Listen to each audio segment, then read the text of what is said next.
Hello, my name is Dallin Lambert, and I'll be doing a presentation on Nestle and why you should avoid them. So, in previous discussions, I talked a little bit about Nestle. I remember hearing about them and how they were doing stuff to the environment and a lot of child labor stuff. And so I briefly, kind of, a little bit looked into what they did, very surface level, but it really got me interested in what they're doing, and so I decided to dedicate this project to what they do. So what is Nestle? So Nestle creates food and necessities, quote unquote, but they're mainly known for their chocolate bars and their baby formulas. Some of the most recognizable brands are probably Kit Kat and Wonka. Some of you might know that.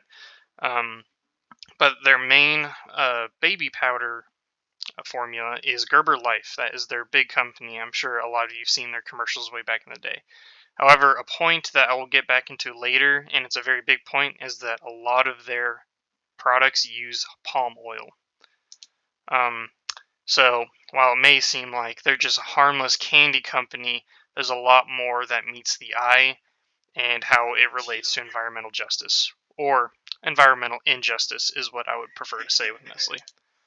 So, first and foremost, we're going to jump right into child slavery. So in the Ivory Coast, a group of children filed a lawsuit against Nestle for using them as child labor and slaves. This is the first time in history that a cocoa company has been attacked for this. And the Ivory Coast creates 45% of all cocoa in the world. So this is a huge, huge case if it actually goes through. And it wasn't just Nestle that was just attacked. They actually filed Hershey's and other chocolate companies for doing this. And the three biggest companies own 45% of all cocoa production. And so I'm sure you can infer if those companies own 45% of all cocoa and Ivory Coast creates 45% of all cocoa, you could probably understand where those companies are stationed.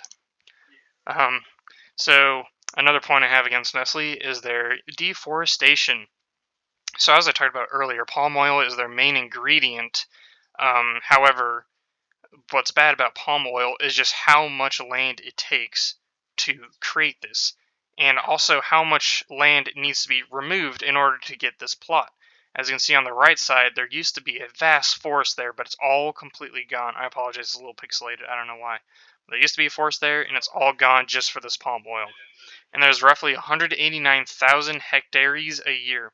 I don't know what that means, but apparently it's the size of London. So, a London a year is removed of forests. So what was Nestle's response to hearing this? Because there was many people that were very furious about this, because the Amazon is under attack right now, and Nestle's doing nothing to help. And they said they are committed to zero deforestation. But that is a lie, a complete lie. It has been found that 388,000 cases of deforestation were discovered just last year alone. So don't believe what Nestle says about deforestation. Now, a semi-known one is the baby formula scandal. So there's a book called The Baby Killer, and this was due to public outrage about Nestle's baby formula creating an addiction for infants. Now, because of an addiction with these infants, they wouldn't take to their mother's milk, and if they didn't have the Nestle product, they would die. Therefore, the mothers were all forced to buy Nestle products. However, I'm not going to lay this all on Nestle, even though I do blame Nestle for a lot of this. Nestle wasn't just the core of this. A lot of hospitals were pushing to use formulas, which, because Nestle was like the number one formula at the time, it was pretty much pushed to Nestle. A lot of doctors were paid off from all formula companies just so that they could promote formulas. And also, all companies were spending millions on advertising to convince the common person that formulas were better than natural milk.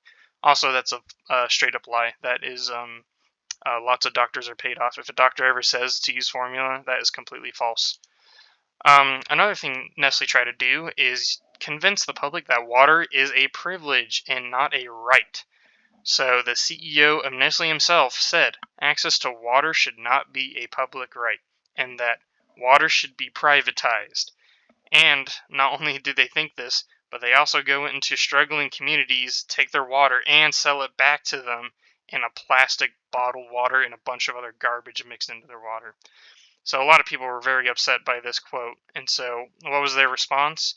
Nestle tried to cover it up, and they came out with a statement saying, oh, well, you guys misinterpreted my quote. Of course I want water to be a right, which goes against what he said. They also say that they have very cheap products, but that does not excuse trying to capitalize on a public right. The final point I have against Nestle is just how unhealthy their foods are. Now, I'm sure a lot of us know that chocolate and cereal is not particularly healthy. Um, However, a lot of their baby formulas and healthy products are actually unhealthy.